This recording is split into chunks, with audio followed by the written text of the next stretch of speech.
control the time, and Dr. Shinwari will be very, critical that now once my turn comes, then he's trying to control the time. I will request you to refrain within 10 to 12 minutes so that we can have at least 10 to 15 minutes, because we are getting very important questions from our audience, and we would like our panelists to answer these questions.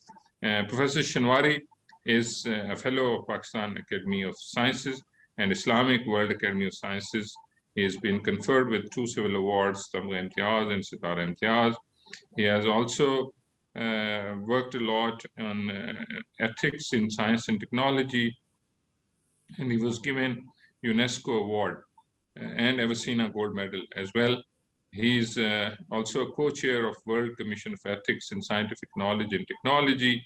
I can go on and on with his introduction, but currently he's working as a professor emeritus in Qaid-e-Azam University, where I happen to be the vice chancellor. So it's a real honor. I would like to invite him for his talk on biosecurity and neglected aspects of pandemics in Pakistan.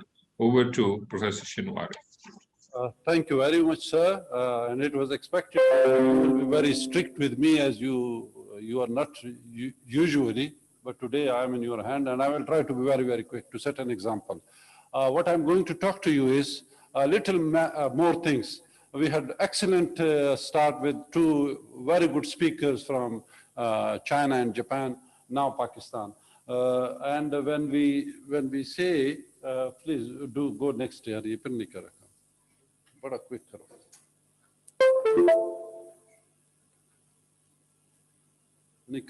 Next.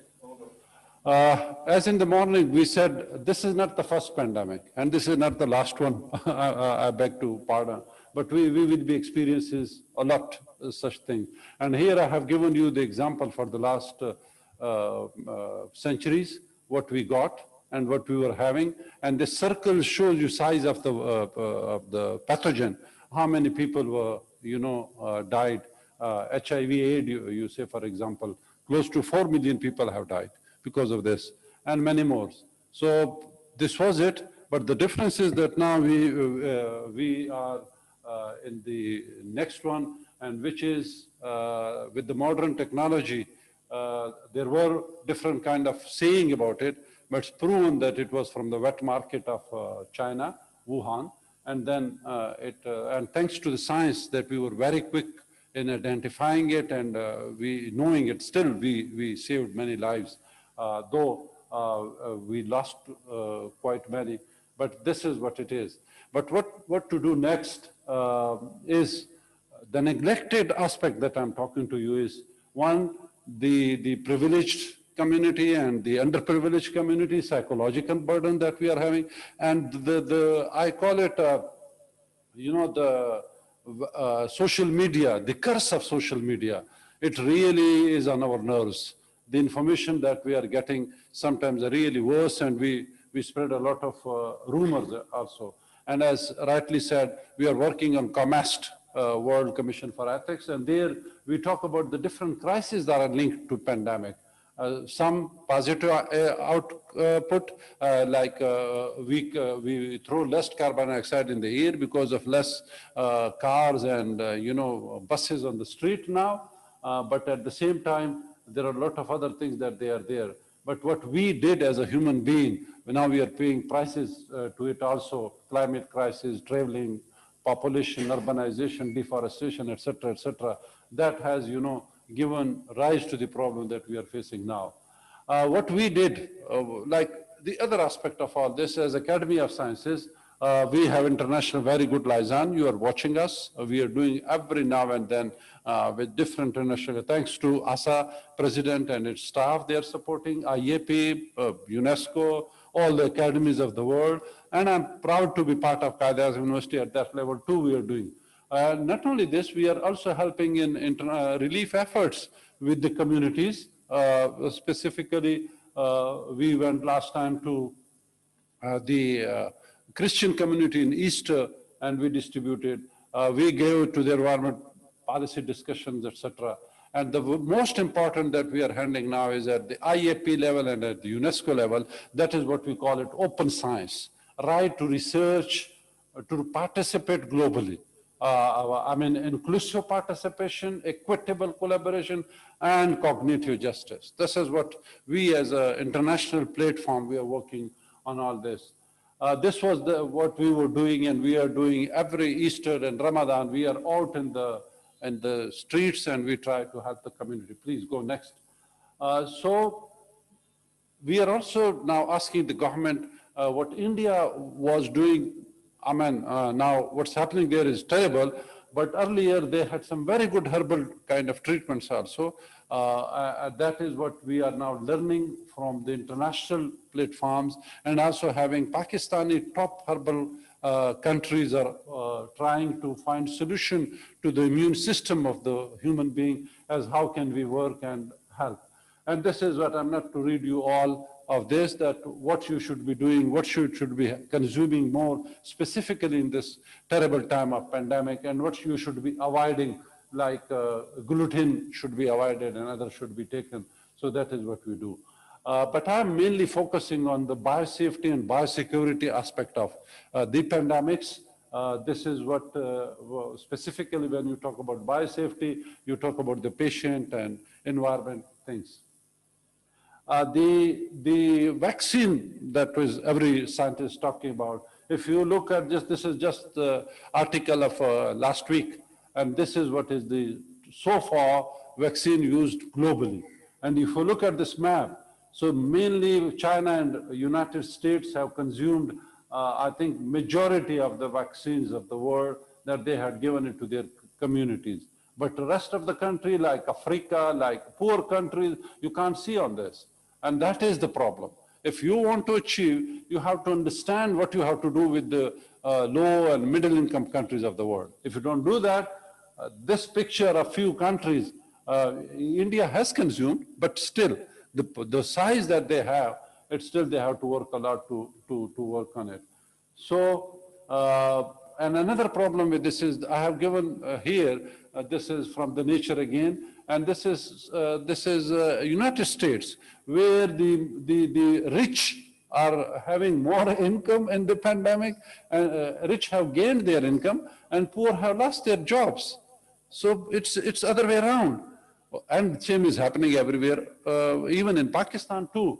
And secondly, if you look at the hospitalization, death, and cases of the people, so blacks and poor community in America suffered, and they had more problems. So that is where we have to have equity with the communities that we should be having. Thirdly, anti-vaccination movement that we are having everywhere. As I said last time too, in Pakistan, we have vaccinated less than 1% of the population, and 50% are still reluctant to have vaccine. Early morning, I met a gentleman, highly educated, but he said, I'm sorry, I don't want to vaccinate myself. So that is the issue that we have to address the problem. Like I said about the open science that we have now formulated recommendation, thanks to OSA again, they nominated me to work on that international committee. And we have some guiding principle and practices and as a how to have, access, all the young scientists should have access to all the literature available globally. And, but the problem is, again, ethics in publication too. There were more than 200,000 publications on COVID alone last year, 1 year. But that too sometimes had to be retracted because of the half-cooked material that they presented. And these are the different topics that were related to COVID, from modeling epidemic, from controlling disease, public health, diagnosis, mental health, etc. And this is, but if you go next, you will see that the review are very faster. If you look at the countries, mainly those who produce papers, China, United States, and all this, China has contributed enough. But then, we had problems that they accepted paper in 3 days, but when they were pointed out that the information is not enough or was incorrect, they took 2 months to retract it. And so, even if when they retract it, They were, people were citing the same papers. Again and again, retracted papers were cited by the scientists. There is where we have a lot of issues that we need to discuss as how to go about it.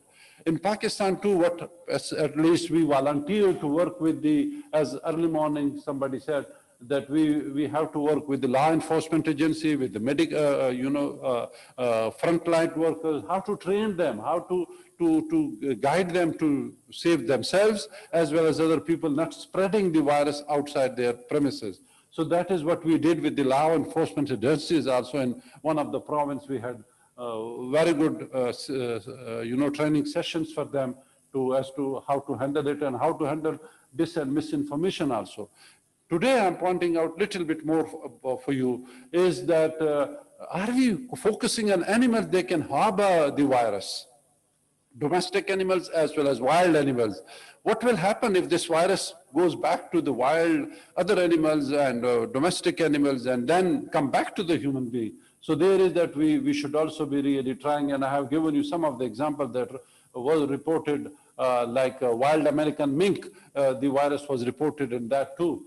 And then, there are still working in those countries who can really bear it, that they have tried to find animal that can harbor coronavirus. And later on, even if you eradicate one strain, you may get another strain in time, and then you will be having again problem. So it's a lot of data internationally available, but I recommend that we also in Pakistan and other countries too, we should work on the animal that if it is there with those animals, what will happen in the future if they can keep that virus with them.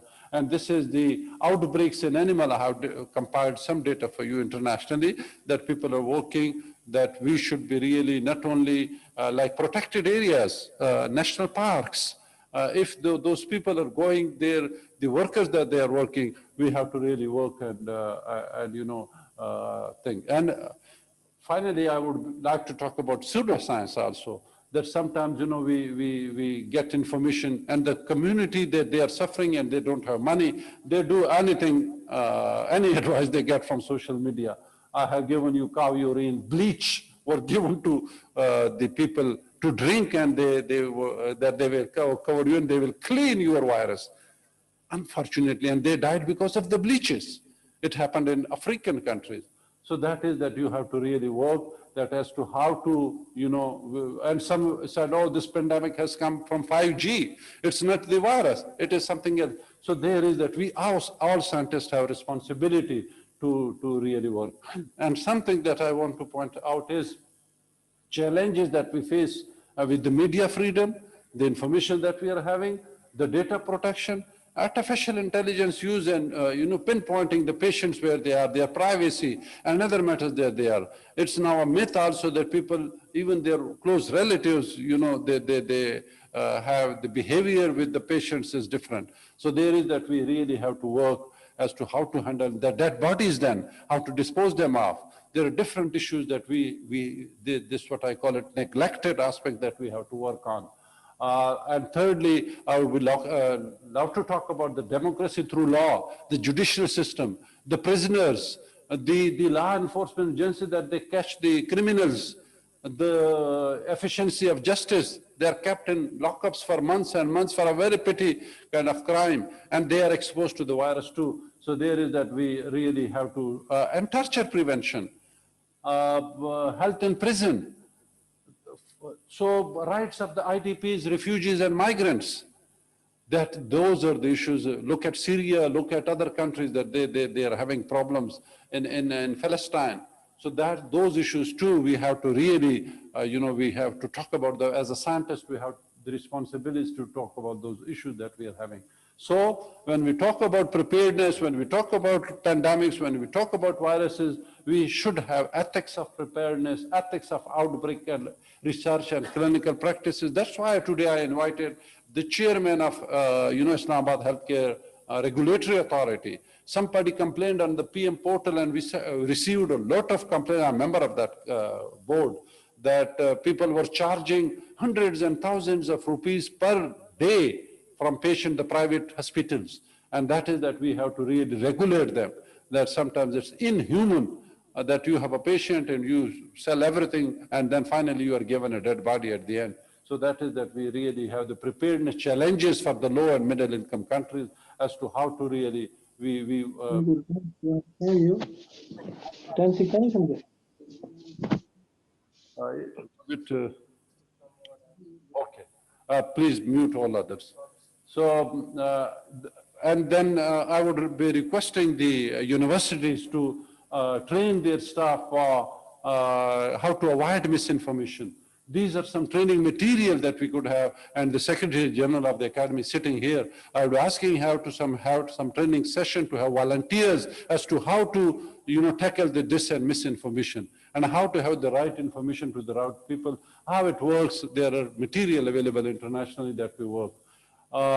Thirdly, global problem needs social sciences.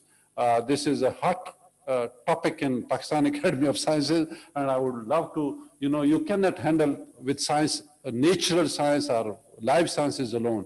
You have to have, for the social problem, you need social sciences. And there is that for example, vaccine hesitancy. It's more a social phenomenon than a technical problem. So how to handle it? There is that you need to, poverty and inequality, for example, you have to work on it. So, one more thing, international, this is again article in Nature, editorial. They're saying that scientists have to get political in a way that you have to raise questions with arguments. What's happening? And there is that you have to work on it. Research that the people would live longer, healthier if the society have a collective wealth. The poor, the people are minting money of the crisis. And, so we have to raise questions, and this has to be, a mechanism. So gap between rich and poor is rising in the world. Look at this, the United States, as I said, billionaires have increased their wealth in pandemic by 44%. And the poor, 7.9 million low-wage workers lost their job in US alone. And again, I'm quoting Nature editorial. So there is that you have to really, in Pakistan too, this happened.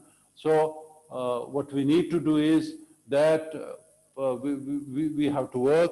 This is something for the universities, that how to, now we are teaching online. But do you know people sitting on the mountain, how to have his internet? He cannot afford to have a laptop, for example.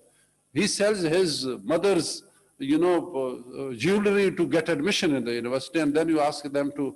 So the universities have to think that way. Equity for the students, those who are from the low-income areas, we have to work. How to work them? Again, the guidelines are available.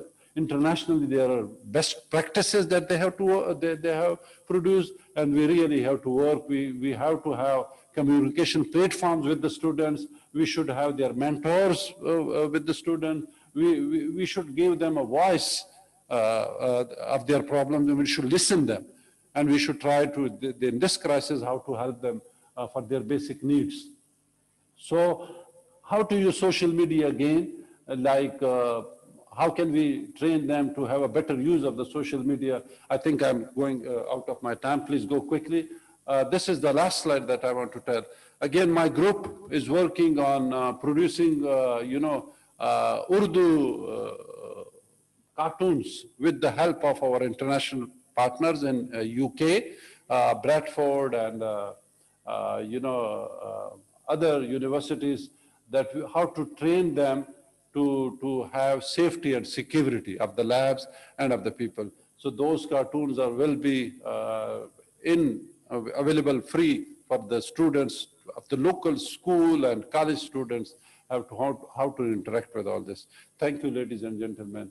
But the final words would be, health doesn't always come from medicine. Most of them, it comes from the peace of mind, peace in the heart, peace of the soul, and from the laughter and love. Let's laugh. Let's, in the critical time, it's more psychological than a pathogen. So let's help each other. Let's give hand to the people, those who need us. Early morning, I was talking to my student, one of our students last night got positive. So we all have to help them. Thank you very much. Thanks, Dr. Muhammad Ali.